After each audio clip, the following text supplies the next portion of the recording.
You can jump right in. All right. Go ahead, Rob. I guess for starters, getting that interception at the end of the game to kind of ice it. I mean, what was that moment like for you? It was just a great feeling. Just not only just being out there in a big moment, but to ice the game.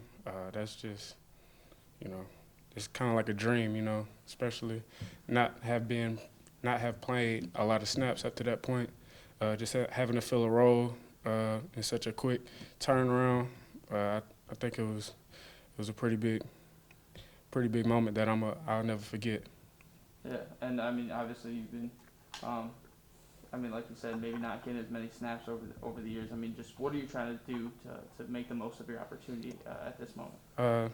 Just I mean, just gotta go out there and just stay ready. I mean, I prepare like I was a starter. I mean, we put a pretty big emphasis on that. Coach New does. Always telling us to stay ready. So, just not only just a credit to me, but just a credit to the whole standard of the team. Everybody has to step up when the number is called. So, it was just my job to do that. Yeah, and I guess just kind of over the years, I was listening to the podcast yesterday. Coach was talking about you kind of just taking advantage of every opportunity. Mm-hmm. How much pride do you put in that? Just whenever you get a shot, going out there and doing what you can. I mean, I put tons of pride in it. I mean, every time I hit the field, I try to do it to the best of my ability. Any time, whether it's special teams, whether I'm out there for one snap, two snaps, I just try to do it to the best of my ability.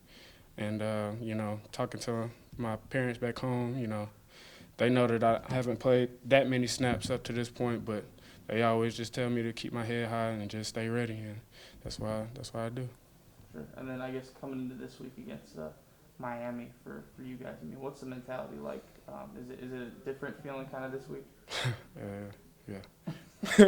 Definitely. They got something that we want. Our trophy case is one trophy short. So we definitely got to go get that back. And that's really all I got to say about it. Everything else be said through pass. Malcolm, you found out about 10 minutes before the game on Saturday you were gonna play a lot. All right. Walk me through those couple of minutes and what it's like finding out your day is going to change a bit. When Coach Jay-Z came up to me, our safeties coach came up to me right before our little walkthrough that we had before the game, and he was like, "Hey, you're going to be starting in our star package today?" And I was like, "All right, let's go." It wasn't like it was like, I guess internally, it was like a big shock, but I was ready for it, and I've been waiting for this opportunity all 4 years playing here. So it was shocking, but it was also exciting. I texted my mom, texted my dad, my brothers, everybody back at home, like, hey, today's gonna be it's go time today. So, and I'm just glad I got to make the most of my opportunity. You got all that done in 10 minutes? Well, it was a little bit prior to 10 minutes. It was like an hour or two. So, but either way it go, whether I was or whether I wasn't, I still had to be ready. So, we live in, I feel like, such an age of instant gratification. Everybody wants to play. Everybody wants to play as a freshman. Mm-hmm. What was the journey like for you, and how difficult is it to know your role and be able to play a role really well?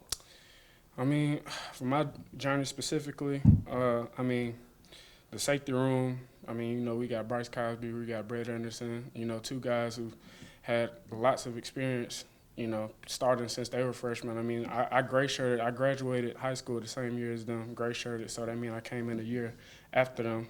So their freshman year was the year before mine, and it was a pretty rough year. They had a pretty big expectation that year. A lot of freshmen, not just them two, like Justin Hall, Curtis Blackwell. They all had to step in as freshmen. So just them having that experience over time, I guess. It's a humbling feeling. Just knowing that I had to. Those two are ahead of me, but it's never been any type of animosity towards them. I practice with them and prepare with them just as if I was going out there with them all 4 years, and just for me to finally get that opportunity, everybody already knew, like, it's go time. They're rooting for me. I root for them every time they step on the field, and they're gonna do the same for me. So you know. Why was it important for you to stay the course? And like you're so far from home. Like what to you was like, like I'm happy here. This is where I need to be, and this is what I wanna do. Well, I say it all the time to my guys, man. Like I love the people here, man. I love my teammates. I'm gonna do whatever I can for my teammates. That interception I had at the end of the game, that was for them, and I'm gonna continue to play for my teammates, and that's just that. I mean, that's what's kept me here. Like you said, I'm far from home.